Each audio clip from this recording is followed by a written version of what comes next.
Good day guys and welcome to the channel. In this video I'll show you how to hide the grid in Figma.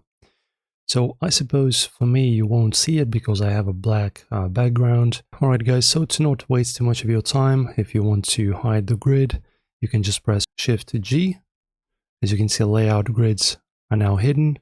You get that little message, or if you want to show them again, Shift G again, and layouts are now visible.